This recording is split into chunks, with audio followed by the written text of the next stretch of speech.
always remember this, that the first cause of everything is God. Ang unang sanhi ng lahat ng bagay ay ang Panginoon. The second cause is man. Okay? Ang ikalawang sanhi ay ang tao. The first cause is God. Pangit man yan. Hindi maganda yung nangyari, nabalitaan nyo, nagkagera ron. The first cause is God. Tama? At ang ikalawang cause, ikalawang sanhi, ay ang tao. Tama? Kung ang Diyos, ang unang sanhi, dapat pasalamatan natin siya. Kasi, kung ang unang sanhi ay ang Panginoon, meron siyang mabuting layunin na nais gampanan sa buhay po natin. Okay, we will go to 1 Thessalonians, our favorite verse. 1 Thessalonians chapter 5, verse 18, isang talata lang po ang atin pong titignan at ito po ay dadalhin ko hanggang mamayang hapon.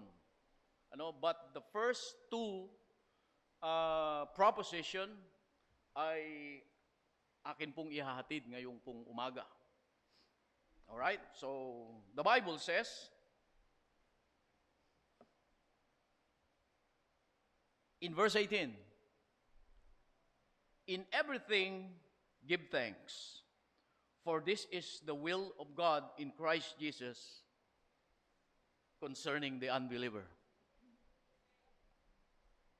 Concerning you. Hindi po sa mga unbeliever ito. Okay? Ang kausap dito ni Pablo ay yung mga Kristiyano sa Thessalonica. Again, way back, doon po sa mga nakaraang Sunday na ating pong pag-aaral about the Thessalonians. Ito pong mga Thessalonica, iglesia dito, kung ating titignan yung kanilang background, they were under opposition. Sila po ay inaatake ng mga non-Christian. At ang kanila pong antas ng buhay ay mababa. Tandaan natin, ito pong the churches of Macedonia na sinasabi ni Apostol Pablo, ang simbahan sa Macedonia, yan po ay ang Philippians, yan yung Thessalonians, at yung Bereans. Diyan po sa mga lugar na yan, nangalat ang mga simbahan. At itong simbahan na ito ng Thessalonians, now part of churches of Macedonia, sinulatan ni Apostol Pablo. Kung mapapansin ninyo, ginamit ito ni Apostol Pablo, na pag-i-encourage, yung pinag-aralan natin last time, doon po sa pagbibigayan, sa pagtulong sa mga kapatid sa Jerusalem. Hindi sila mayaman. Wala pong mayaman sa kanila. Sila po ay, ang kanilang kalalagayan ay mahirap. No, hindi po. Sobrang hirap. Pero, ano ang sabi ni Apostol Pablo? In everything give thanks. For this is the will of God concerning you. Naiintindihan ba natin yan? Okay? So ngayong umaga, yan po ang ating pong titignan. Panginoon, salamat. Kasi alam nyo, marami tayong mga bagay na dapat ipagpasalamat sa Panginoon. Tama ba? And the Bible tells us, dito po, particularly sa atin pong talatang binasa, na ang pagbibigay ng pasalamat is the will of God, kalooban ito ng Panginoon sa bawat isa sa atin. Maliit na bagay, magpasalamat, pero napakalaking bagay ng layunin. Ano yun? Kalooban ng Diyos sa bawat isa sa atin. Tama? Siguro naman yung maliit na bagay na yan, dapat every Sunday gampanan natin. Hindi ba? Kasi napakalaking layunin nito. Pag nagpapasalamat ka sa Panginoon, in many ways, nagagampanan mo yung kalooban ng Panginoon. Tama? Nakukuha ba? Pag sinabi natin nagagampanan natin yung kalooban ng Panginoon, ibig sabihin dito, may mga time na ibinibigay ang Diyos sa atin na kalimutan muna natin yung sarili nating kalooban. Nakukuha ba? Kasi yung pong, sabi ko nga kanina, 6 na araw na nga kalooban na natin lahat ang nasunod Nakuha? Tayo na nasunod lahat. Yung ba namang linggo, hindi pa natin maisagawa yung kalooban ng Diyos? Are you with me? Tao naman yung kausap ko, hindi po ba? Naiintindihan ninyo ako? Hindi naman unggoy ang kausap ko dito. Are you with me? Hindi ho tayo galing sa unggoy. Mariho yung science. Hindi galing sa unggoy ang tao. Ang tao ay galing sa Diyos. Kaya nga po, ang wangis natin, hindi wangis unggoy. Nakuha ba? Di sana, pagpunta mo pa lang dito, pagpasok mo pa lang dyan sa gate. Nakuha ba? Hindi mo tayo galing sa unggoy. Ikaw ang bahala. Kung gusto mo, galing ka sa unggoy, di ikaw. Tama? Kaya nga yung mga anak ninyo, gusto ko lang po sagian nito, na nag-aaral. Kasi yan po yung itinuturo ng science sa school. Mga parent, itama po ninyo yan. Yamang alam ninyo ang katotohanan ng tao ay wangis ng Diyos, hindi wangis ng unggoy. Buklatin ninyo ang inyong Biblia at ipakita po ninyo sa kanila yan. Okay, this is a serious matter. Kasi, pag ang bata, tignan ninyo, pag ang bata na instinct sa kanyang isip, galing siya sa unggoy, wala siyang pakialam sa Diyos. Tama? Wala siyang pakialam sa Diyos kasi ang alam niya, sa unggoy siya may accountability Nakukuha ba? Galing siya sa unggoy. Wala siyang accountability sa Diyos. Yan po ang nagiging epekto niya. Kaya alam niyo, marami tayong makikitang tao, ang paniniwala nila galing sila sa unggoy. Bakit? Wala silang accountability sa Diyos And I believe, ayaw niyong matawag na galing kayo sa unggoy. Totoo ba? So, we have to have our accountability sa Panginoon natin. Sige po, isip muna kayo mabuti. Where is my accountability? Nasaan ang accountability mo? May accountability ka ba sa Diyos? Dapat, kasi sa Diyos ka galing. Okay? At ang sabi natin kanina, yun pong pagpapasalamat ay kalooban ng Diyos sa buhay natin. Tama? So muli, isipin po natin yan.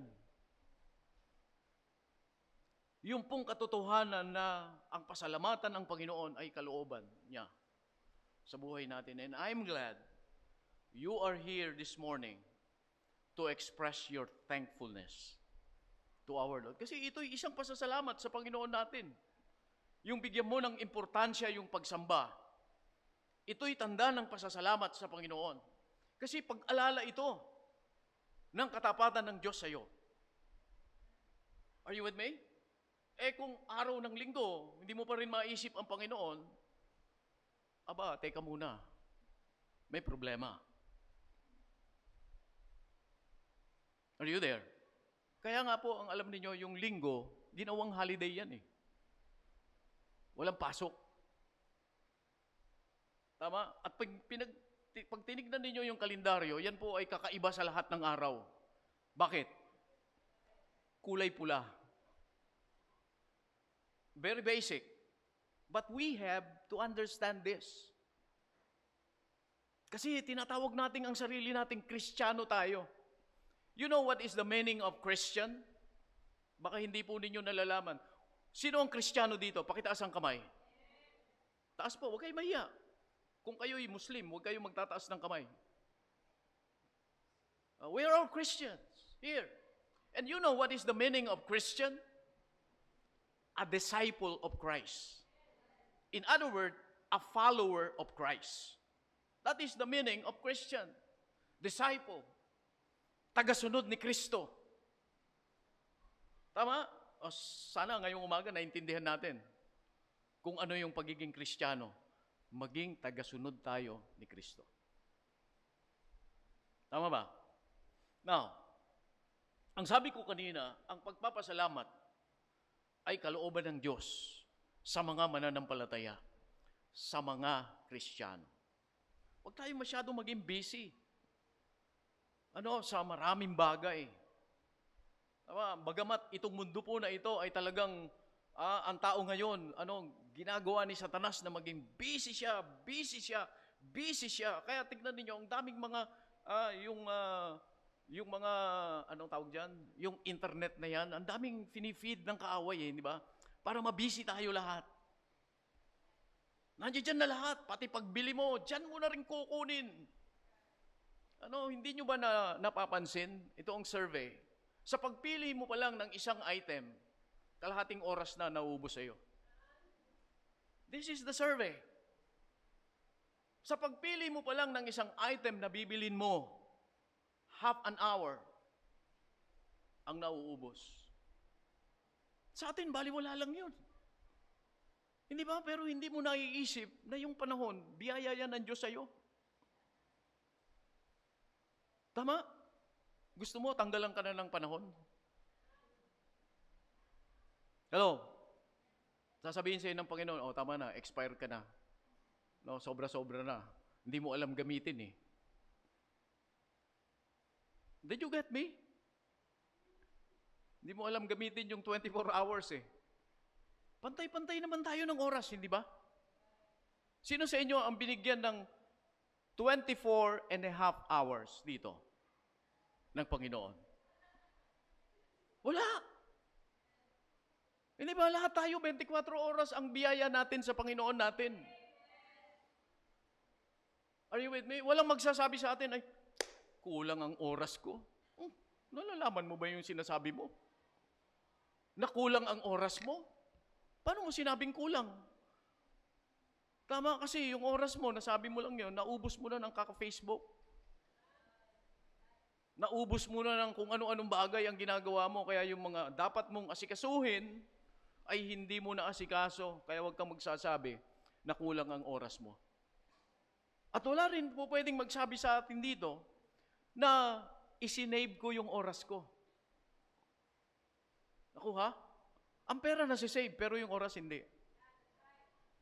Pag hindi mo nagamit yung 24 hours na yan, bukas panibago na naman ang ibibigay sa iyo. Hindi ka pwedeng mag-save ng 2 oras para bukas pagbigay sa iyo ng 24 hours, meron kang 26 hours. No, hindi pa po nangyari yan. Nakuha? At yan po'y pantay-pantay na ibinibigay sa atin. Alalahanin po natin yan. Kaya wala tayong dahilan para hindi tayo magpasalamat sa Panginoon natin. Kuminsan sa sobrang busy lang natin sa pagganap sa mga bagay na gusto nating mangyari sa buhay natin, nalilimutan nating may magandang layunin o may mas mahalagang layunin ang Panginoon sa bawat isa sa atin. Tama ba? I remember a story about unthankfulness. At ito po'y sadyang isinulat ko. Now listen to this.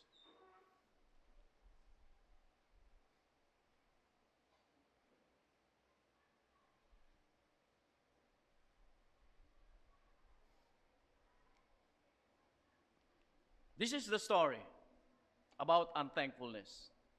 It is about a lady na bumili po ng parrot. Alam niyo yung parrot? The talking bird. Ito po yung isang babae, storya ng isang babae, na bumili ng parrot para maging kasama niya. Ganyan ang nangyayari ngayon, hindi ba? Yung tao bumibili ng hayop para yun ang makasama niya. Are you with me?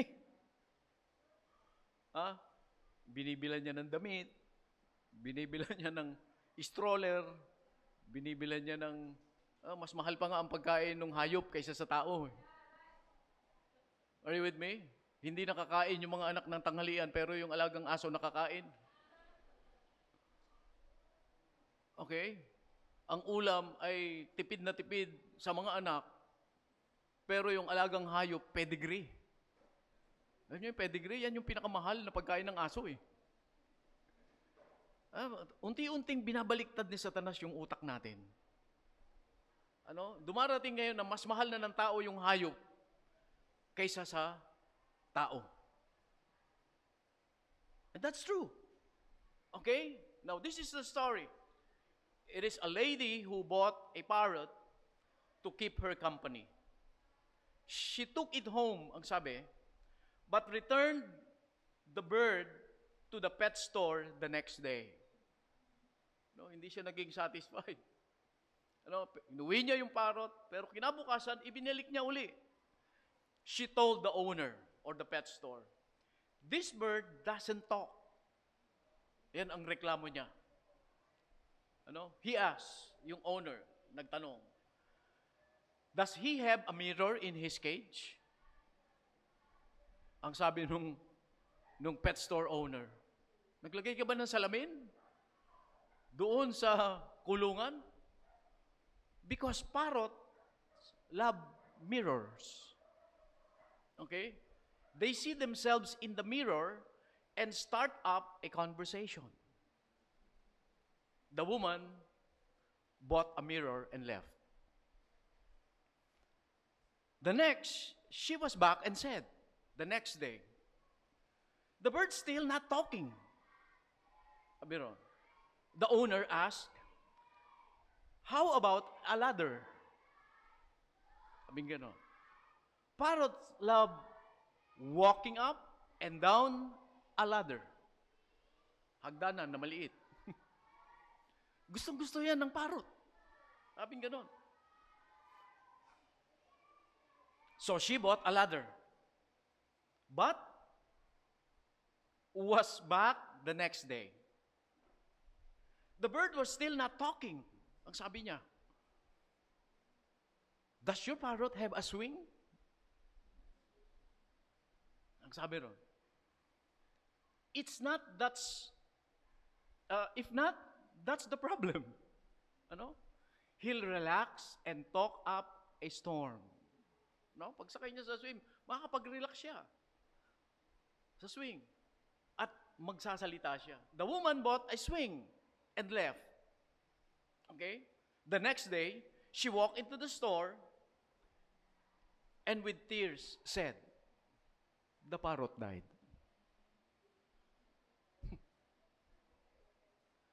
The pet store owner was shocked. "I'm so sorry." Sabi niya ganun. "Tell me, did her ever say anything?" "Yes," said the woman. "Right before he died, what did he say?" Asked the owner. Ang sabi ng babaeng nakabili, he said, "Don't they sell any food at that pet store?"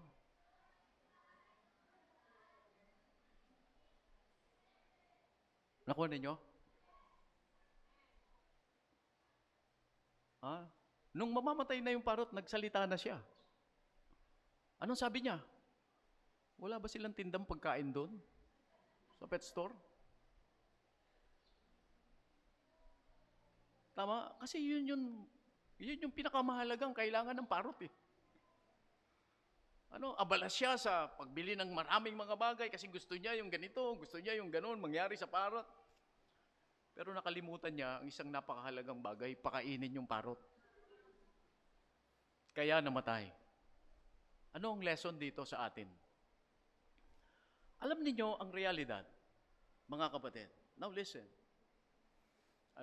Madalas, we are so wrapped up or so preoccupied with many things sa buhay natin ito para maisakatuparan yung kalooban natin na mangyari sa buhay natin.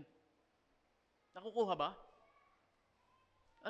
Abala tayo sa maraming bagay para yung kalooban natin maganap sa buhay natin na kung saan nakakalimutan natin na gampanan yung kalooban ng Diyos sa buhay natin walang iba kung hindi ang magpasalamat tayo sa kung ano ang meron tayo.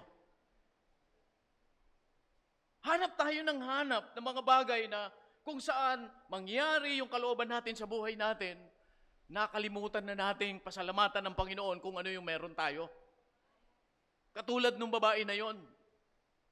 Diba? Hindi na siya nakontento, meron siyang parot, alagaan niya yon. Okay, hinanap pa niya yung, sa kabisihan niya, namatay. Are you with me?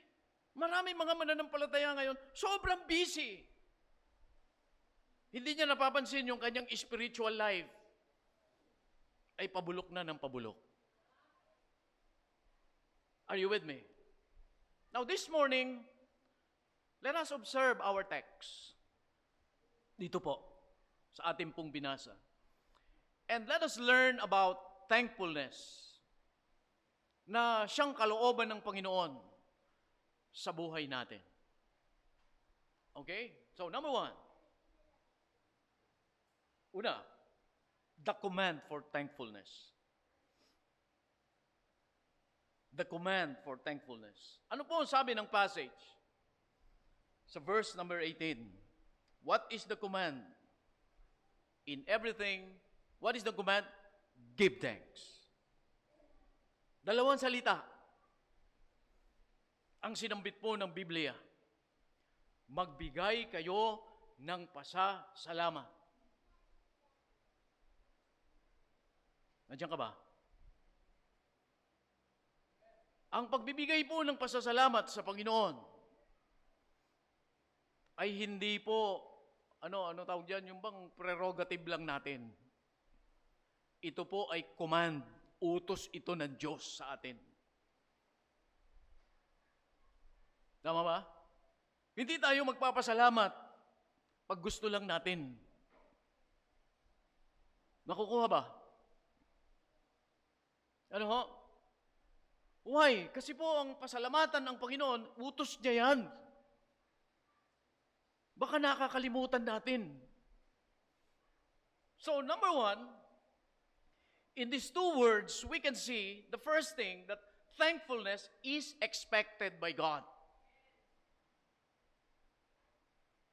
Okay? Ang pasasalamat, inaasahan po ito ng Panginoon sa atin. Are you with me? Huwag nating kalilimutan yan. Huwag nating kaligdaang pasalamatan ang Panginoon sa buhay natin. Huwag nating patigasin ang puso natin. Na kahit na nakikita mong meron kang dapat ipagpasalamat sa Panginoon, wala na, namanhid na yung puso natin. Pinamanhid na ni Satanas na hindi mo man lang maalala ang Diyos, pasalamatan siya sa ginagawa niya sa buhay mo. Command ng Panginoon yan. Give thanks, ang sabi niya. Magbigay kayo ng pasasalamat. Hindi lang sa gusto natin, kung hindi yan ay iniuutos ng Panginoon sa bawat isang Kristiyano. Magpasalamat tayo sa Diyos. Hindi lang ibig sabihin, thank you Lord. Hindi po ganun.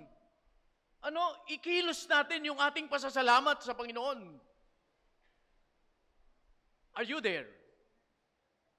September 8, 1860, a crowded passenger steamer, the Lady Elgin, okay, ang pangalan, foundered off the shore of Lake Michigan just about Evanston. So nagkaroon ng aksidente ang isang napakagandang barko loaded with people. Edward Spencer, a student at the Garrett Biblical Institute. I copied this to give us an illustration. Siya po'y isang Kristiyano na nais niyang ipaglingkod ang kanyang buhay sa Panginoon. Kaya siya ay nag-aaral sa kolehiyo, sa pag-aaral po ng Bible, a Bible Institute. He saw a woman, nung tumaob yung barko, he saw a woman clinging to some wreckage far out in the breakers. He threw off his coat and swam out through a heavy waves and safely brought her to the shore. Nailigtas niya yung babae. Once getting her to safety, he swam back and rescued another and another until he had succeeded in rescuing 17 people. Okay? Finally, he collapsed in a delirium of exhaustion. Okay? Ibig sabihin, siguro sa sobrang pagod niya na, nag-collapse siya at nagkaroon siya ng diferensya. Spencer never completely recovered from the exposure and exertion of that day, leaving him with a broken health that prevented him from the ministry for which he was preparing. Hindi siya nakapaglingkod. Okay? He lived mostly a secluded life and died in California years later. Namatay siya. In a notice of his health, one paper told the story of heroic deeds and mentioned that of the 17 people he rescued, not one ever came to thank him for what he had done. These people are ungrateful. And many Christians are like this. Amen? The Lord hath done us so many things, great things in our life, great things in our family, great things in the church, great things sa ating mga anak. And yet, sometimes, we are so ungrateful to give thanks to our God. Palagi nating nasasabi, Panginoon, salamat sa mga blessing na ito. Puro salita lang tayo eh. Tama? Pero pagdating nung i-express natin yung ating pasasalamat sa Panginoon, dalhin natin yung ating mga sarili sa Kanyang paanan, dalhin natin yung ating sarili sa pagsamba, dalhin natin yung ating sarili sa pag-awit sa Diyos natin. Nalilimutan natin na merong Diyos na napakabuti sa atin. Yung magising ka ng umaga, humihinga ka pa, dapat kang magpasalamat sa Panginoon. Nung magising ka sa umaga, nakikita mo, yung pamilya mo nandyan sa tabi mo, magpasalamat ka sa Diyos. Tama ba? And as believers, we are often guilty. Okay na, tumanggap tayo sa bountiful hands ng ating Panginoon, pero we fail to give Him thanks for what He does in our life. Amen? Nalilimutan po natin yan eh. Okay? Sana ito po ay maging panggising po sa atin na ang pasasalamat po, it is a command. Pag sinabing command, utos ito na dapat nating gampanan. Tama, hindi ito ibinibigay yung laya sa atin, magpasalamat lang tayo kung gusto natin. No, it is a command of God. Na tayo mga Kristiyano, dapat magpasalamat tayo palagi. Tama, hindi lang pasasalamat sa nguso. Are you there? Kung hindi isagawa natin yung atin pong pasasalamat. Okay? Not only we see in this word, give thanks, that thankfulness is expected by our God. But makikita rin po natin that thankfulness is expressed to God. Ito yung pagbibigay ng aksyon. Inaasahan ito ng Panginoon.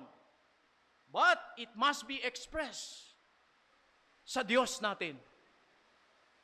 Tama ba? Kung meron man tayong unang-unang dapat pasalamatan sa buhay nating ito, wala pong iba kung hindi ang Diyos. Naririnig ba ako? Okay, wag muna ninyong pansinin yung ulan. Magpasalamat tayo umulan. May layunin ng Panginoon, bakit umuulan? Thankfulness is expressed to God. Now, the word thanks, ito pong thanks po dito, speaks, ito po'y kinopya ko lamang, a comment. The word thanks speaks of gratitude that is expressed in one form or another. Okay? The word was used to speak of saying grace at meal. Ginagamit po yung pasasalamat, sabing ganon, of speaking grace at meal. Di ba ganyan? Panginoon, salamat, may kakainin kami. Okay? So, ginamit po yung halimbawa pagdating po sa thanks. Just as one who sits down to eat and bows their head and give thanks to God for what they are about to eat, we are to express our thanks to God for all He hath done for us and does for us. Ano ang sinasabi niya? Hindi lang dapat sa pagkain. Minsan yung iba nga, hindi na nga nagpapasalamat sa pagkain eh. Tama? Kain na lang ng kain. Hindi man lang niya naiisip na mayroong Diyos na nagpapakain sa kanya.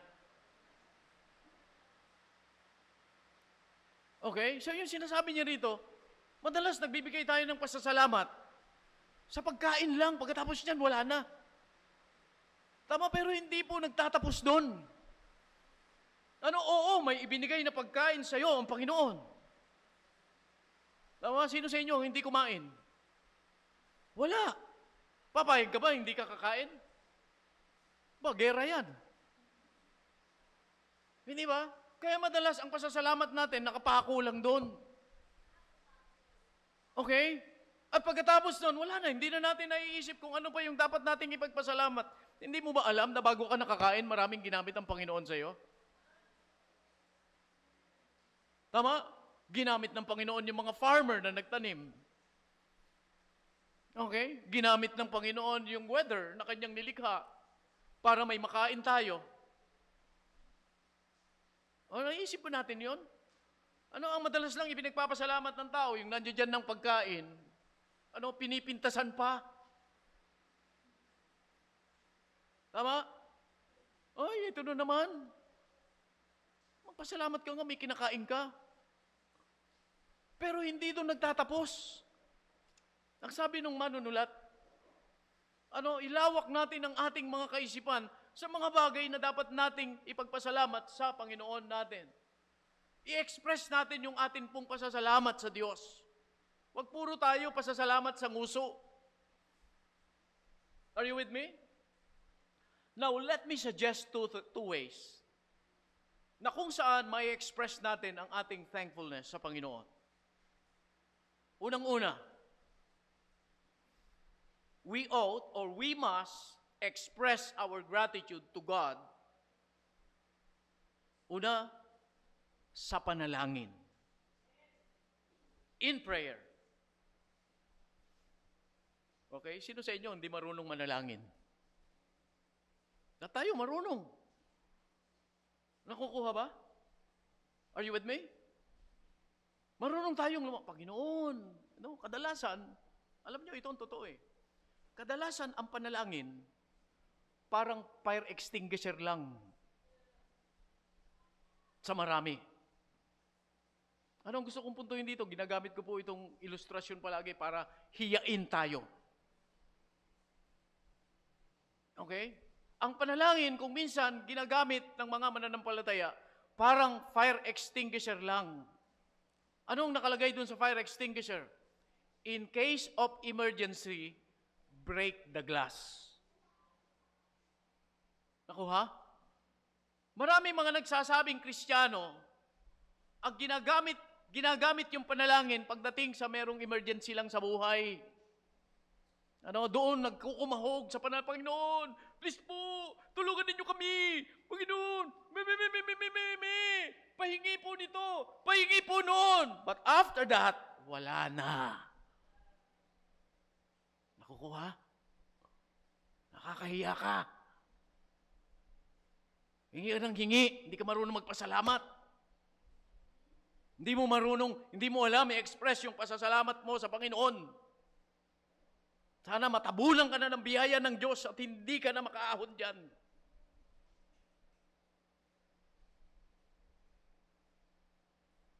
Are you there? Hingi, Panginoon! Dagukan mo kaya yung mga ganyan tao. I'm serious. Mga kapatid ko. Prayer must be our habitual practice sa buhay natin as believers. Tama? Upang sa ganon, lalo tayong maging malapit sa Panginoon. Are you with me? Nagiging mas malapit tayo sa Diyos. Pagbabad tayo sa pananalangin, nagiging practice natin ito sa buhay natin. Tama ba? Alam niyo yung mga taong hindi marunong manalangin? Sapat na sa kanila yung simpleng panalangin lang, 15 seconds, prayer na sa kanila yon. Yan po yung mga taong ganyan kung manalangin, okay? At hindi naiintindihan kung ano yung panalangin, makikita mo, malayo sila sa Panginoon. Malayo sila sa Diyos. That is the reality. Hindi po yan maitatanggi. Yung mga taong hindi marunong magpahalaga sa pananalangin, hindi marunong mag-invest ng kanilang time sa pagtawag sa Panginoon, okay? Makikita mo sa kanilang buhay, malayo sila sa Diyos. Are you there? In Philippians chapter 4, verse number 6, this is what the Bible says. Ano sabi ng talata? I copied. Be careful for nothing, but in everything, by prayer and supplication, with thanksgiving, let your requests be made known unto God. Anong sabi? Huwag kayong maging abala sa anumang bagay, kundi maging abala kayo, saan? Sa pananalangin. Sabi? But in everything by prayer. Huwag kayong maging abala sa anumang bagay, kung hindi sa lahat ng bagay na ito, dalhin ninyo lahat ito sa panalangin, na merong pasasalamat. Ang sabi sa talata. At ilagak ninyo yung inyong mga kahilingan sa Panginoon natin.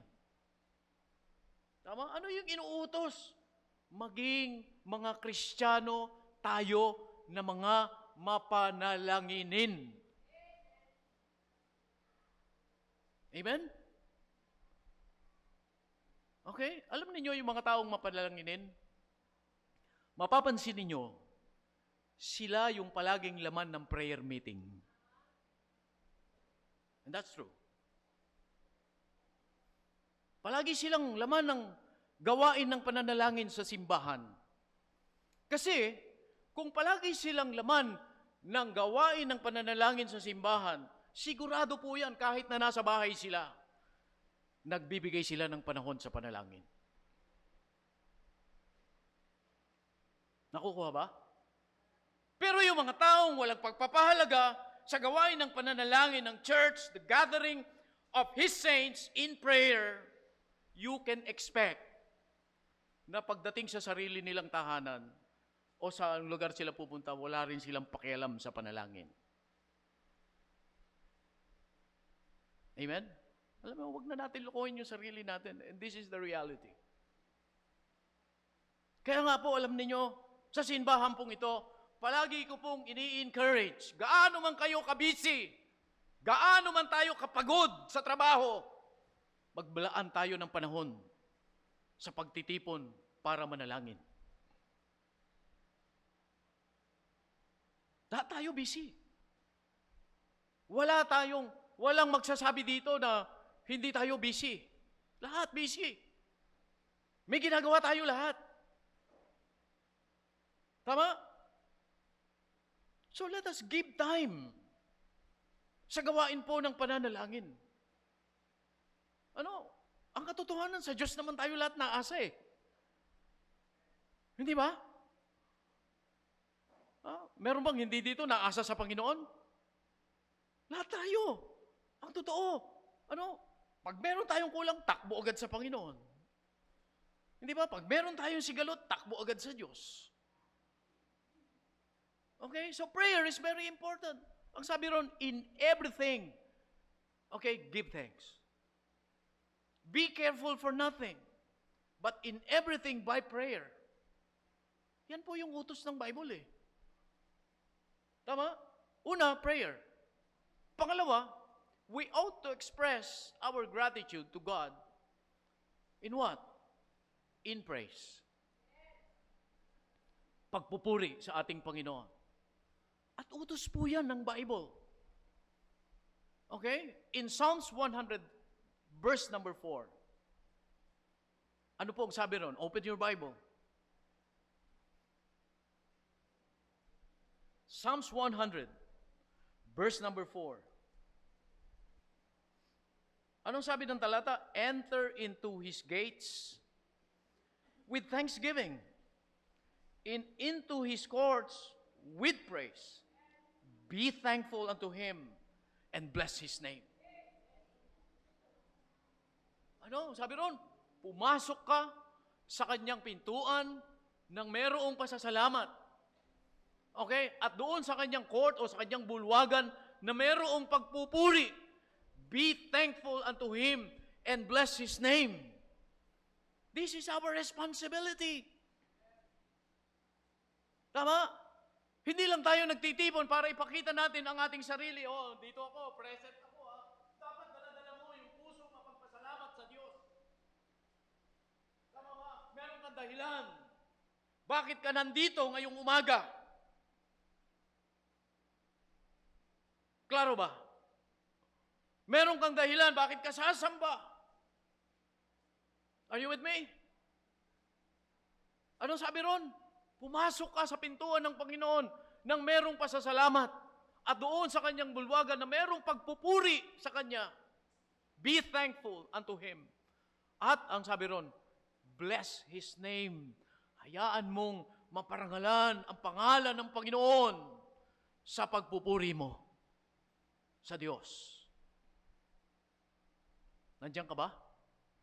Kaya nga alam niyo, pag pupunta tayo sa simbahan at gagampanan natin, yung atin pong, kasi this is one way of expressing our praise to God. Pag tayo ay aawit, awitin mo na ng buong puso yan. Tama ba? Kasi, dito sa simbahan mo lang maaawit yan. Pwede ka bang umawit sa trabaho na habang tatrabaho ka? Amazing grace, how sweet. Hindi mo yan magagawa. Amen? Saan mo yan magagawa? Dito sa church, i-express mo na lahat ang pagpapasalamat mo sa Panginoon. I-express mo na lahat ang pagtataas sa pangalan ng Diyos sa pamamagitan ng pagpupuri mo sa Kanya. Kaya huwag tayong lalamya-lamya. Tama, aawit tayo kung minsan hindi pa natin maibuka yung bibig natin. Tama, ang linaw-linaw na nga, lahat na nga ng paraan para makaawit tayo ng maayos, ginawa na, ang laki-laki ng letra. Harap at likod. Kahit saan ka tumingin, makikita mo yung mga awitin. Kung minsan yung iba mga, sing grace out. Parang umaawit ng patay eh. Tama? Parang walang ginawa ang Panginoon sa kanya. Nakukuha ba? Wag po tayong magpapahadlang na magpuri sa Panginoon natin. God has been too good to us and bless us. He blessed us too much. Amen? Para sa ganon, maalala natin palagi, purihin natin at pasalamatan natin ang ating Panginoon. Charles Jefferson, hindi ko po kilala ito, but I believe he is a Christian. Ang sabi niya, gratitude o ang pasasalamat is born in heart. Ulitin ko, gratitude is born in heart that take time to count up past mercies. Ano sabi? Yun daw pasasalamat ay isinisilang sa puso ng isang tao na kung saan nakikita niya, nabibilang niya yung mga ginawa ng Panginoon sa kanya. Lahat ng ginagawa ng Diyos sa atin, out of His mercy. Are you with me? Kung hindi naawa ang Diyos sa atin, we are not worthy of anything. Hindi ka karapat-dapat sa trabaho mo na yan. Nakukuha ba? Kung wala ang habag ng Diyos. Hindi ka karapat-dapat sa kalusugan mo na yan. Kung wala ang habag ng Panginoon. Hindi ka karapat-dapat sa aura mo na yan. Kung hindi ka kinahabagan ng Diyos. Tignan mo nga, pagharap mo sa sarili mo, sa salamin, hindi ba? Gandang-ganda ka. Huy, ang ganda ko. Hindi mo masabi, ang ganda ng ginawa sa akin ng Panginoon. We are not worthy of anything. But just because of His mercy, we have all these things. Kung wala, ang abag ng Diyos, wala. May trabaho ka, kasi may awa ang Panginoon sa iyo. Nakakapag-aral ka, kasi naawa ang Diyos sa iyo. Nakakakain ka, kasi yung awa ng Panginoon nasa iyo. Nakukuha ba? Tama? Nag-i-improve yung ating katawang ito, kasi yung awa ng Panginoon nasa atin. Nakakapag-isip tayo, kasi yung awa ng Diyos nasa atin. Nakakalakad tayo, kasi yung awa ng Diyos nasa atin. Tama? Kung hindi na awa ang Panginoon, o kung wala ang awa ang Panginoon sa atin, hindi ba?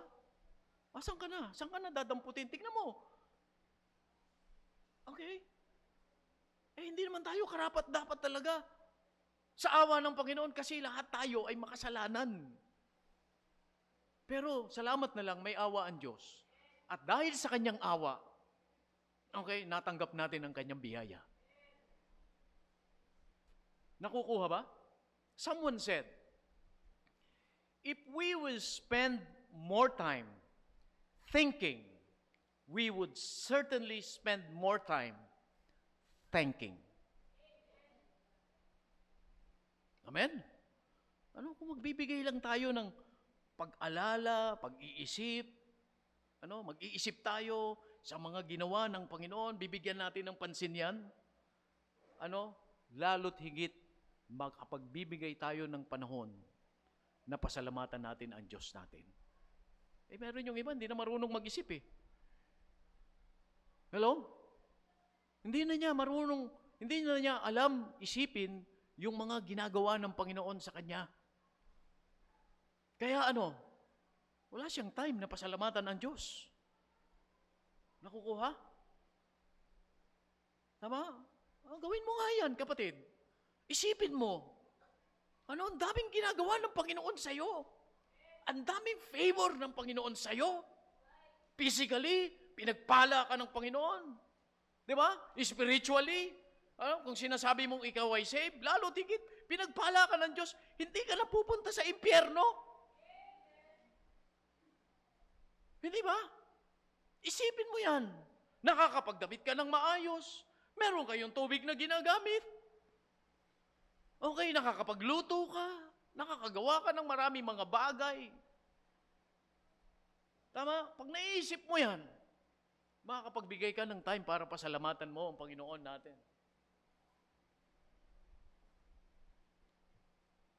Are you there?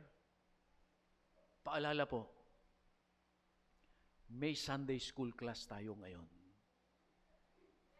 So, ibig sabihin, kailangan kong matapos ng tama sa oras. Okay? Naihanda ba ninyo yung inyong mga Sunday school materials? Nakita nyo na, di ba? Amen? Mamaya na tayo dyan. Dito na muna po tayo. Remember, mga kapatid ko, thankfulness is a command of our God. It is expected to every Christian. And it must be expressed Okay? Kailangan po nating ihayag yan. Very basic in prayer and in giving thanks to our God. Or in giving praise to our God.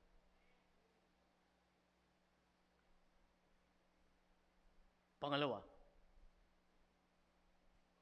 una, the command of thankfulness. Dito pa rin po, sa talata po na ito. Secondly, the conditions for thankfulness. Saan ba tayo dapat magpasalamat? Ano ba yung dapat ipagpasalamat? Tama, pag sinabi kong kondisyon, sakop na lahat yan. Saan tayo dapat magpasalamat? Kailan tayo dapat magpasalamat? Okay? The condition of thankfulness. Now, go back to our text. Notice that our text tells us, anong sabi nung 18? Before the command, in everything, give thanks. Napansin ba ninyo yan? Sa lahat ng bagay, magbigay kayo ng pasasalamat.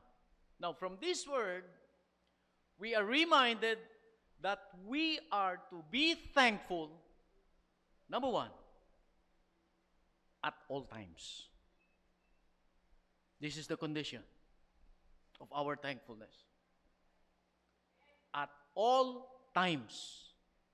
Sa lahat ng panahon. So, meaning, pag sinabing at all times, positive and negative. Tama? So, ibig sabihin, hindi po natin dapat limitahan ang ating pasasalamat when things are going well. Okay? Kasi, practice ito ng marami. Pag maayo, hayahay ang buhay,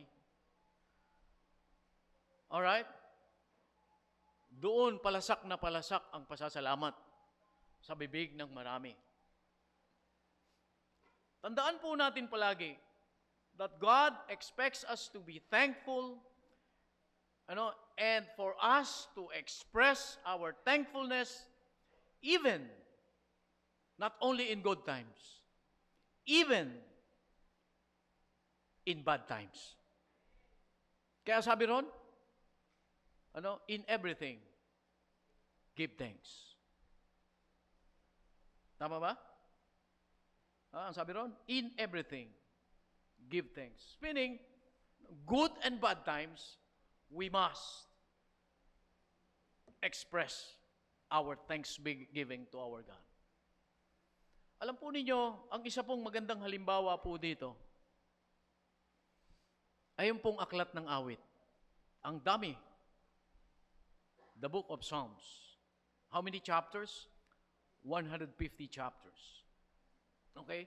At yan po ay, kung mababasa ninyo yung awit, yan po ay aklat ng pasasalamat. Yan po ay aklat ng pag-express ng praise and gratitude sa Diyos natin in difficult, distressing, and dark times of the life of those writers.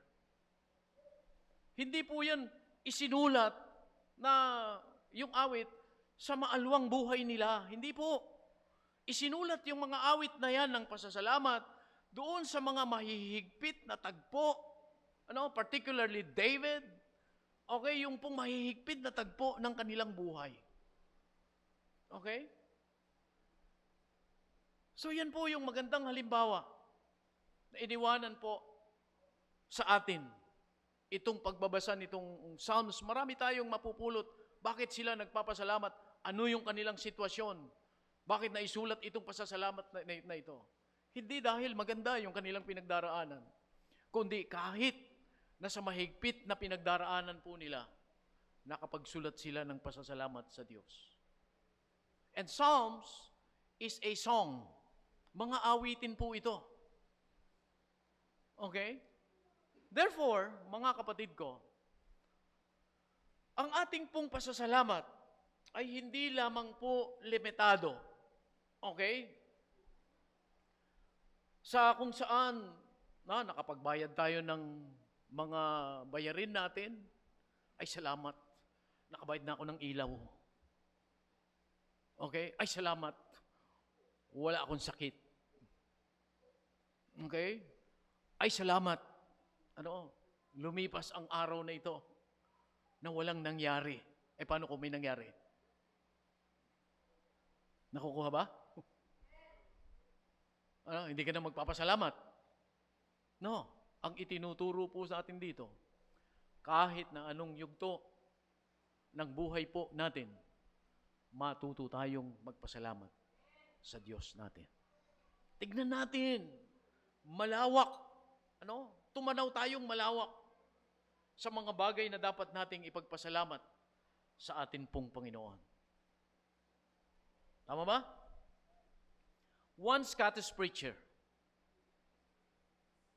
Okay, gusto ko pong gamitin itong ilustrasyon at dalhin natin sa kapulungan natin para makita natin yung ating pong dapat ipagpasalamat.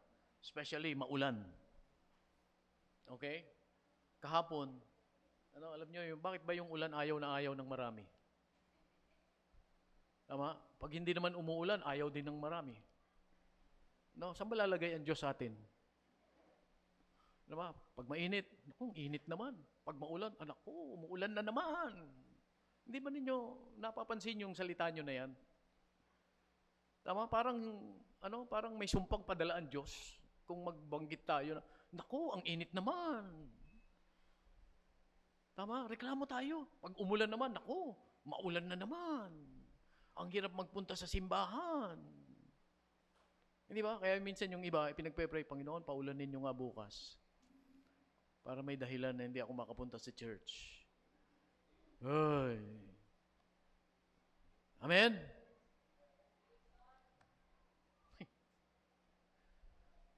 Scottish preacher.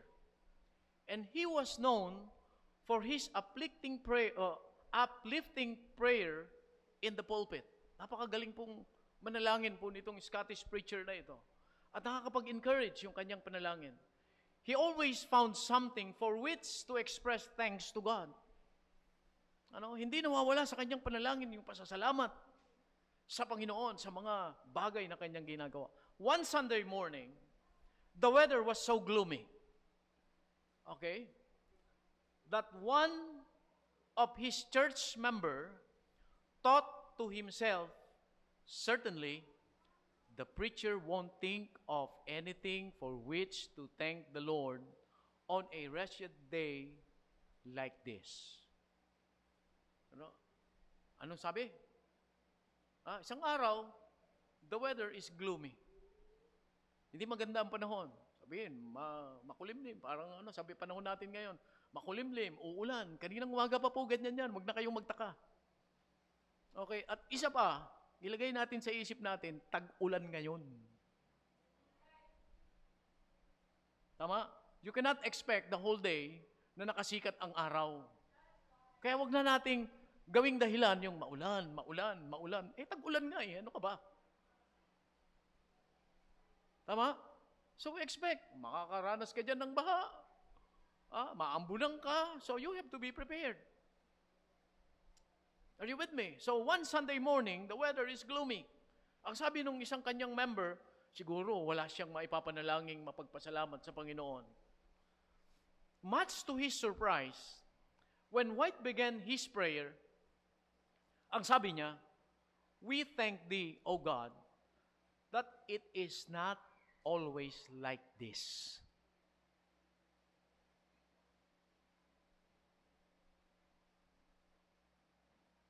Nakuha? Ang sabi ng member, pangit ang panahon. Palagay ko, wala siyang maipapanalangin na maganda. Pero ang sabi ng prayer, Panginoon, nagpapasalamat kami kasi hindi po palaging ganito. Yes, pangit ang panahon, pero hindi palaging ganito. Okay? So gusto ko pong dalhin yan sa panahon natin. Maybe, sinasabi mo, wala kang dapat ipagpasalamat sa Panginoon kasi ikaw ay nasa sitwasyong hindi maganda. Wala kang makita.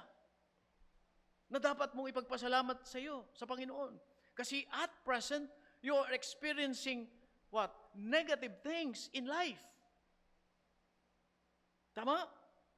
Siguro naiisip mo yan, wala namang maganda. Sa dinaranas mo ngayon. Pero magpasalamat ka pa rin kasi hindi palaging ganyan. Nakuha? Tama? Hindi yung, ngayon mo pala nga dinanas yan. Reklamo ka na agad. Gusto mo palagi mong danasin yan? I'm sure, ayaw mo. Tama? Alam nyo, yung mga negatibong na nangyayari sa buhay natin, yan po ay neutralizer. Okay? Neutralizer yan ng buhay. Hindi niloloob talaga ng Panginoon na palagi kasaganaan, kasaganaan, kasaganaan ang maranasan natin. Hayahay ng buhay. Hindi yan kalooban ng Diyos sa mga mananampalataya. Tama? Kaya kung minsan nakararanas tayo ng negatibo, mahigpit na sitwasyon, problema, para sa ganon, maalala natin ang Panginoon natin. Are you with me? Para sa ganon, maisip natin na magpasalamat tayo sa ating Diyos. Tama? Now listen to this. I copied a write-up. The title is Blessed. Siguro hindi ito nakakonteksto sa atin, but in some way, makikita natin yung ilang mga bagay na ugma po sa atin. Okay. Ang sabi yung title na Blessed, if you own just one Bible, you are abundantly blessed. Ang sabi nung sumulat, 1/3 of the world does not have access to even one. Do you have your Bible? Mali yung tanong ko. Do you have your cell phone? Kasi yung Bible ngayon, sa cellphone na tinitignan eh. Alam po ninyo, wala pong papalit sa pages ng Biblia. Amen? Tignan ninyo, pag binuklat ninyo yung Bible ninyo, sabi ron, shuk, shuk, shuk. Hindi ba? At pag naririnig yan si Satanas, nanginginig siya. Are you with me? Hello? Kaya wag nating ipagpalit yung cellphone sa written word. Tama? Ito pong aklat na ito. Wag. Dito, walang mangi-istorbo sa'yo. Kapatid, sa cellphone, pag naghahanap ka ng verse, magpa-pop up, may nag-message sa'yo. Uy, sino kaya ito? Are you with me? This is the best thing. Na mahanap natin. Have your own Bible with you. Meron ka nga cellphone eh. Ano ba mas mahal? Cellphone o Bible? Hindi ba cellphone? Tama? Ang Biblia. Okay, 500 pesos may Bible ka na. Magandang Biblia. Okay, tingnan niyo yung Bible dyan. Nauubos na. Kasi inuuwi. Di ba? Bumibili ng cellphone, hindi makabili ng Bible niyan sarili. Pakibalik mo nga. Kapatid, please lang. Kasi merong marami nangangailangan yung Bible na yan. Andiyan ka ba? Ulitin ko. This is a very basic. Very basic po ito sa ating mga nag-aangking Kristiyano tayo. Tama, hindi tayo napayag na wala tayong cellphone. Pero napayag tayo, wala tayong Bible. Pagkatapos sinasabi natin, ang Biblia ay salita ng Diyos. Are you with me? Yung pong mga walang Bible, pwede ba pag uwi ninyo, bumili kayo ng Bible? Tama? Ako po ay magre-request dyan sa mga nagpapautang dyan. Pwede ba maglagay kayo ang Bible pwedeng utang? Nakakahiya naman, hindi ba? 500 piso utangin mo pa. Nakukuha. Amen? Pag cellphone, gusto natin, pinakamagandang cellphone. Meron tayo. Pag Bible, Pinakamababang uri ng Bible. Ito, okay na to. Di ba? Tama na sa atin yung paper bound. Wag, kapatid. Kasi Diyos yun eh. Nakukuha mo ba yun? And God deserves very special in our life. Diyos yan eh. Huwag mo siyang baliwalain. Kaya ka nga humihinga dahil sa Kanya eh. Tama ba? Pagkatapos wala tayong pagpapahalaga sa salita niya. Tama, kung meron kang Biblia, magpasalamat ka na kasi hindi lahat meron yan. At kung wala kang Biblia, bumili ka na. Kasi baka maubos. Alam niyo ba ang Bible na hindi kumukupas na libro? Tama, nakalimutan na yung mga sinulat na magagandang sulat. Okay, nawala na yun. Pero ang Biblia, 2,000 taon nang nakararaan hanggang ngayon, sariwa pa din ang mensahe nito. So, ang sabi nung sumulat, if you own just one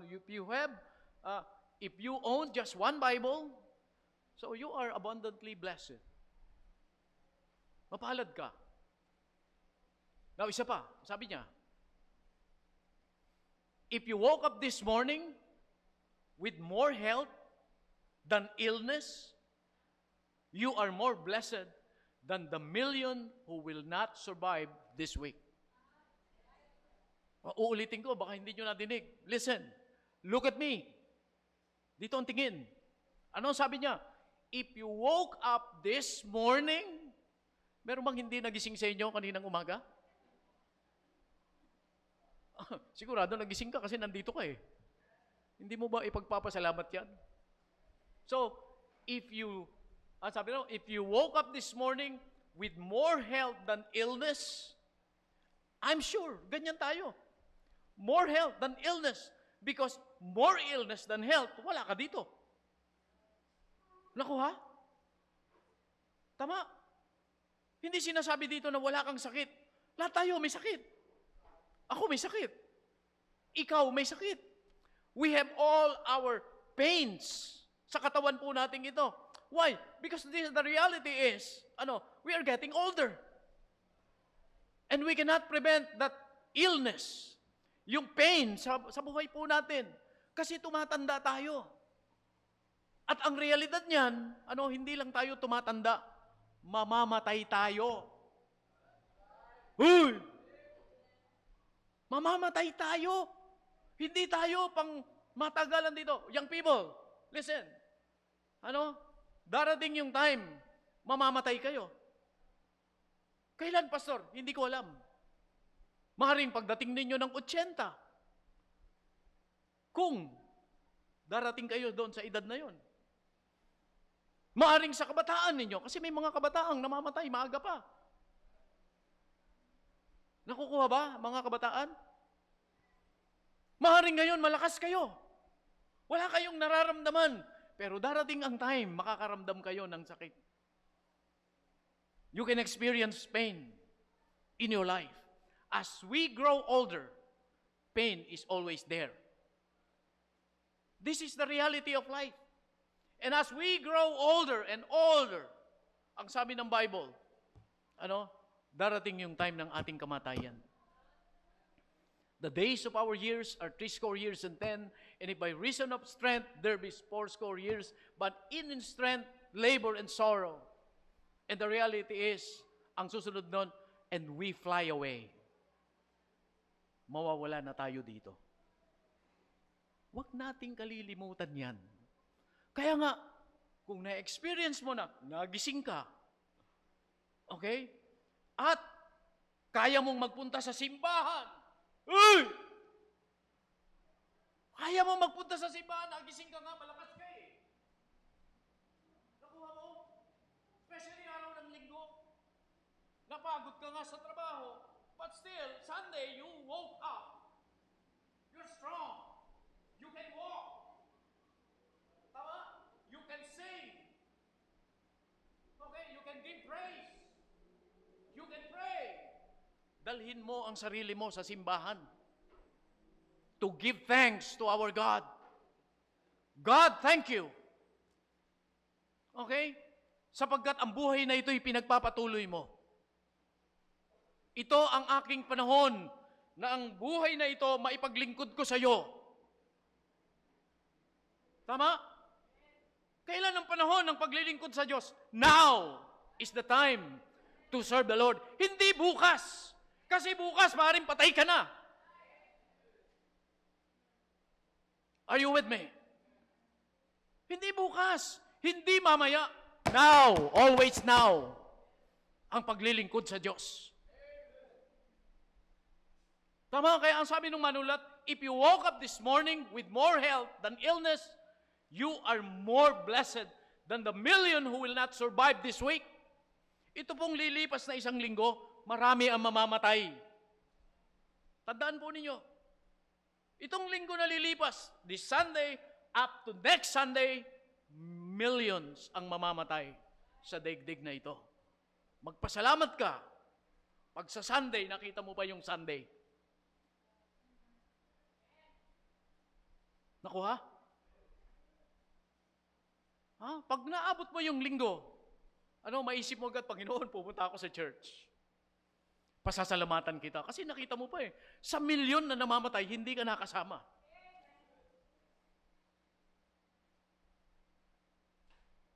Are you with me? Lord, thank you. This is our title. Kaya wala tayong may pagmamalaki sa Diyos natin. Tama? Kaya habang may buhay tayo, kunin natin itong pagkakataon para ang buhay natin, maipaglingkod po natin sa Panginoon. Kasi hindi palaging ganito. Amen? If you attend church meeting without the fear of harassment, arrest, or torture of death, you are more blessed than almost 3 billion people in the world. Now, look at this. Ito po ay hango sa survey. Okay? Alam niyo, yung pagpunta sa simbahan at hindi ka hinaharas, wala kang torture na nararanasan, blessing yan. Kasi hindi lahat ng bansa may ganito kalayang pagsamba. Amen? Hindi nila nagagawa itong ganito. Pag sumasamba sila sa Diyos sa ibang lugar, papatayin sila. Okay? Sana dalhin dito sa Pilipinas yan. Para maubos na yung mga... Tama? So, tignan ninyo, itong kalayaan, itong Pilipinas. You can express yung pong pagpapasalamat mo sa Panginoon. Pwede mong dalhin yung sarili mo sa simbahan. Ang gandang simbahan pa nito, ayaw puntahan ng marami. Nakukuha ba? Di ba, pangit pa bang simbahan itong masasabi natin na ito? Compare doon sa meron tayo nung una. Hindi ba, we are so blessed. Are you with me? Gawa yan ng Panginoon. Particularly kayo na mga nanggaling doon. Nakita nyo yung ating bahay-sambahan. Hindi ko po minemenos yung kasi yun ang pinagsimula natin. Ang gusto ko ipakita dito, yung pong blessing ng Diyos sa atin, na kung saan hindi dapat tayong maging tamad sa pagpapasalamat sa Panginoon. Are you with me? Pagpunta mo doon, maputik, ang baho. Okay doon sa lugar na yun kasi ang daming manok, ang daming tain ng kambing. Pero doon tayo in-stay muna ng Panginoon panandalian habang inihahanda niya itong lugar na ito. Alam po ninyo, blessing. Kahapon, nakuha ko na po yung resibo. Pwede na nating lakarin. Kasi pinalitan nila lahat yung resibo natin. Kinuha nila at papalitan daw nila ng bagong receipt. So, pinalitan na, nakuha ko na po. Yung lahat ng binayad natin, ginawa na lang isang buo na resibo. And you know what? The amount is 678,000 pesos. Ito pong 150 square meters. 678,000 pesos. Saan galing yun? Hindi galing sa Amerika yan. Galing yan dito sa simbahan. This church. Galing dito. Galing sa mga nagtulong-tulong na mananampalataya. Tama? Bahagi ka dyan, kapatid. That is where your money goes. Not to the pastor. Excuse me. Amen?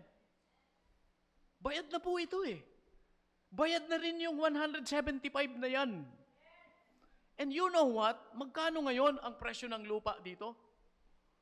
Itinanong ko doon sa office kahapon, 10,000 pesos per square meter. That is 1.5 million sa panahon po natin ngayon. Ito. But the great blessing there is we got it for 678,000 pesos. Almost 1 million ang ibiniyaya niyang matipid natin. That early, binless na tayo ng Panginoon. Nakikita niyo ba yan? 10 years earlier, yung blessing ng Diyos. Saan galing? Dito, sa simbahan. Sa ating lahat. Amen? Hindi yan galing sa pabingo. Parapol. No! That is not my practice. I trust the Lord that He will bless His people. And God uses tayong lahat. With the help of our mother church, yung pong ipinang-deposit dito na 20%, galing po sa pondo ng simbahan.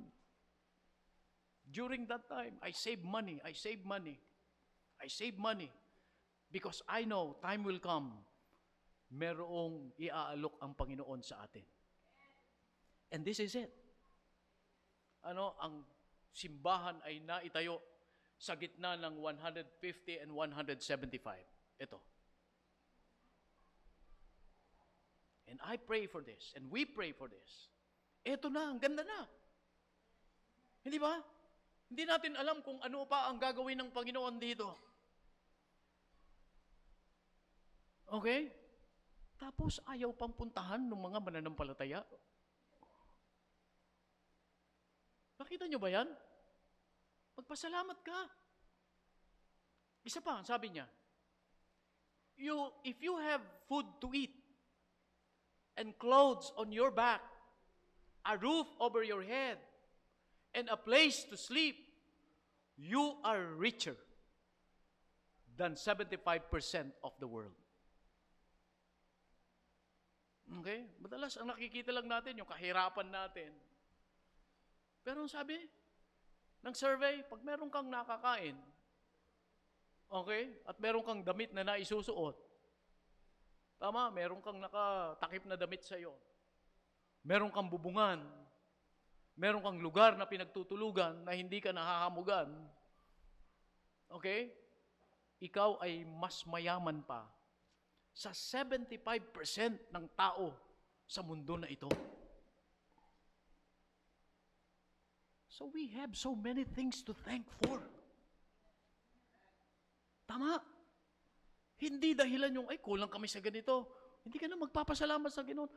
Sa Panginoon, mapalad ka, hindi ka kasama dun sa 75% na naghihikahos, na natutulog sa daan, na walang makain, walang mainom. Hindi pa doon sa ibang bansa. Hindi ba, particularly yung may ibang bansa na yung ihi ng baka, iniinom nila kasi ang Diyos nila yung baka. Ihi ng baka yun, iniinom nila. At yung umiinom talaga naman, parang ting-ting yung kapayat. Nando doon yung pagkain sa kanilang harapan, yung baka. Ayaw nilang kainin. Bakit? Kasi Diyos nila yun. Nakukuha. Mapalad tayo, hindi tayo kagaya nun. Kasi ang Diyos mo, totoo. Your God is the provider of everything you need. Amen? Nakakakain ka sa tamang oras. Meron kang damit. Meron kang tubig na nagagamit. Totoo ang Diyos mo, the God of the Bible. And the Bible says, He is the provider of everything we need. Praise the Lord and thank God for that. Amen? Another has written. Kinopya ko po itong uli. Kasi, kaya ko ito kinopya, kasi mga realidad ito ng buhay. Now look at this, listen. And we will end up with this. Ang sabi nung sumulat, Lord, thank you for this sink of dirty dishes. We have plenty of food to eat. Anong sabi? Panginoon, naku, dami na namang hugasin. Yan ang nakikita natin eh. Kaya yung mga bata, nagtataguan sila kung sino yung maghuhugas ng pinggan. Kasi ang dami, tambak. Pero sabi, Panginoon, salamat. Dahil sa mga hugasing ito, nagpapatunay na marami kaming nakain.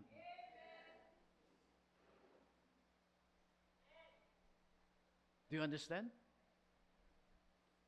Every time na makikita mo ang hugasin, huwag kang magreklamo. Magpasalamat ka sa Panginoon kasi ang dami natin nakain. Kaya pag nakikita niyo tambak dyan, that is the proof of God's blessing to us. Tama? At pag nakita mo tambak naman yung hugasin, huwag kang magtago. Sama-sama natin niyang pagtulungan. Amen? Kasi yung pagkain pinagtulungan natin. Yung hugasin, pagtulungan din natin. Are you with me?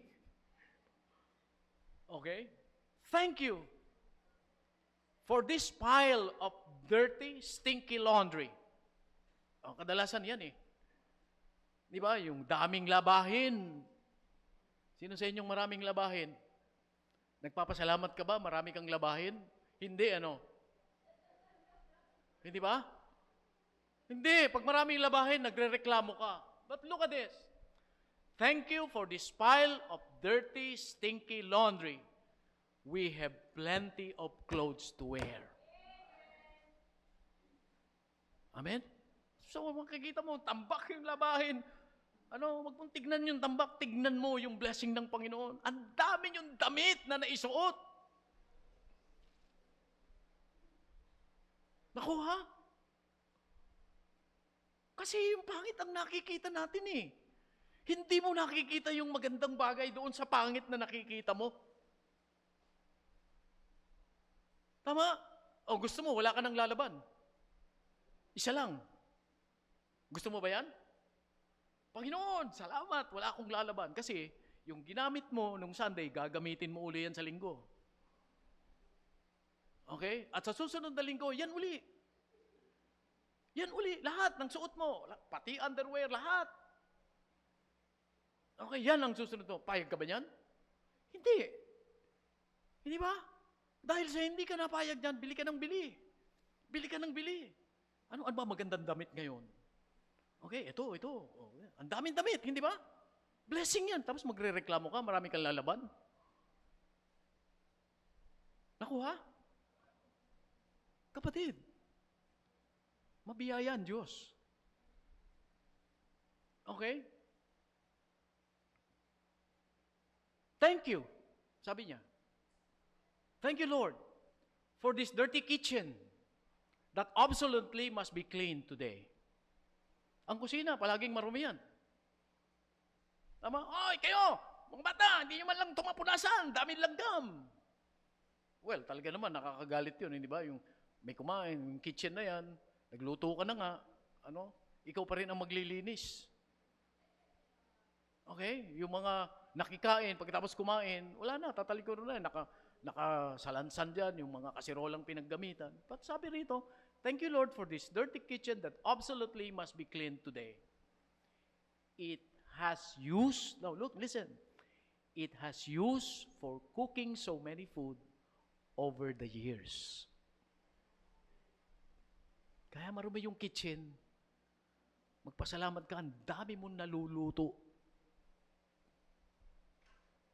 Tama ba? Automatic yan. Pag nagluluto ka, dudumi. Okay? Pero siyempre, kailangan linisin. Pero alam nyo, maalala natin na sa buong isang taon, ang dami mong naluto dyan sa kitchen na yan. Blessing ng Panginoon. May adobo, may mechado, may tinola, may prito. Those are the things na nagpapatunay sa atin na hindi nagkukulang ang Diyos sa atin. Tama? So, we must give thanks in all things.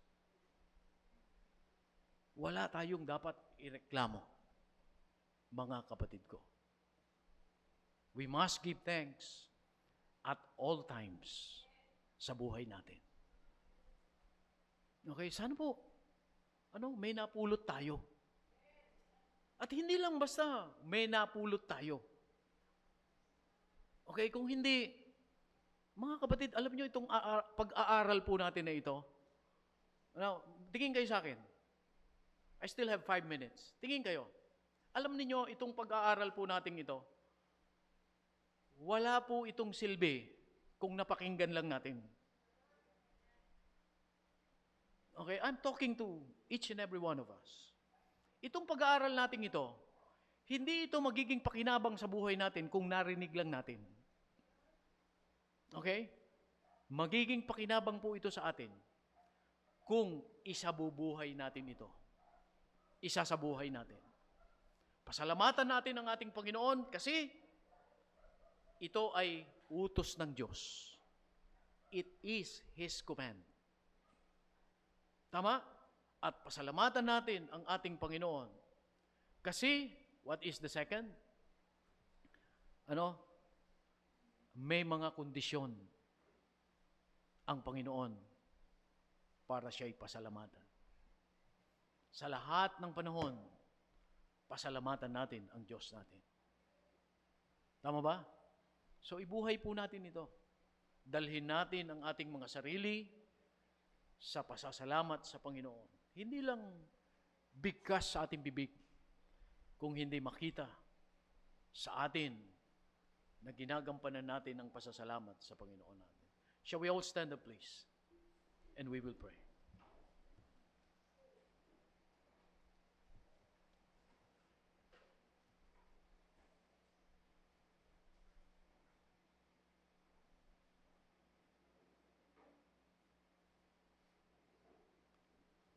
Let us all bow our head. Bago tayo manalangin, tingin kayo sa akin. Dito po ang tingin. Gusto ko kayong tanungin. Bawat isa. Personally. Personal, gusto ko kayong tanungin. Meron ka bang dapat ipagpasalamat sa Diyos? Meron ba? Sa physical na kalagayan mo, meron ka bang dapat ipagpasalamat sa Panginoon? Sa pamilya mo, meron ka bang dapat ipagpasalamat sa Panginoon? Sa simbahan na kinabibilangan mo, meron ka bang dapat ipagpasalamat sa Diyos? Meron ba? Kung meron, pwede ba i-action mo yung pasasalamat mo? Dito sa altar mo dalhin. Come on. Step here in front of the altar. And say, God, dito po, sa harap ng altar. Kasyang-kasya po tayo dito. Maluwag ang altar.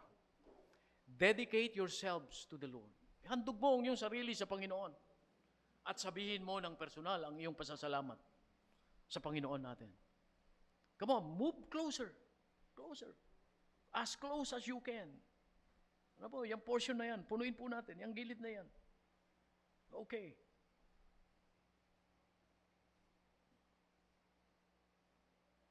Amen. Now, sa kinatatayuan mo na yan, alalahanin mo ang kabutihan ng Panginoon At sa lahat ng pinagdaanan mo, simula nung ikaw ay isilang hanggang ngayon, nandiyan ka pa, maraming ginawa ang Diyos sa iyo. Alalahanin mo yan. At yan ang maging sanhi ng iyong pasasalamat. Pangit man o magandang nangyari, dahil buhay ka pa, pasalamatan mo ang Panginoon. Kausapin mo siya. Personally. Talk to God. He is listening. Nakikinig ang Diyos sa iyo. Kausapin mo siya at magpasalamat ka sa Kanya. I will give you 1 minute. 1 minute. Talk to God.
Panginoon, maraming salamat sa lahat ng awa at biyaya po ninyo sa bawat isa sa amin. Salamat sa buhay na ito na patuloy na naming nararanasan. Sa kalakasang meron kami, sa pamilya na meron kami, sa mga kapatid na meron kami, sa anak na meron kami, sa mga bata na kasama namin sa simbahang ito. Salamat po. Salamat sa bulwagang ito. Salamat. Salamat, Panginoon, sa lahat ng ginagawa ninyo sa buhay namin. O aming Diyos, patuloy, Panginoon, tulungan ninyo kami na palagi maihayag namin ang aming pasasalamat sa buhay na ito. Tulungan ninyo kami, Panginoon, na ang aming pong pasasalamat ay hindi lamang magtatapos sa aming mga labi, kundi sa bawat araw ng aming buhay. Kilalanin namin na kayo'y dapat pasalamatan, lalong-lalo na po kapag araw ng pananambahan. Tulungan nyo kami na isang pinakamataas na paghahayag ng pagpapasalamat na ito po yung aming pagsamba, ay makita po sa amin. Bilang nag-aangking mga mananampalataya, mga Kristiyano, o Diyos, makita sa amin ang isang seryosong pagsamba at pasasalamat po sa inyo. Salamat, Panginoon, sa inyong mga salita na nagbigay sa amin ng paalala. Marami pong salamat. Tulungan niyo kami, Panginoong lahat, na lalo't higit makita sa amin ang pasasalamat. Ang lahat ng ito, aming Diyos, ay aming panalangin sa pangalan ng Panginoong Hesukristo. Amen.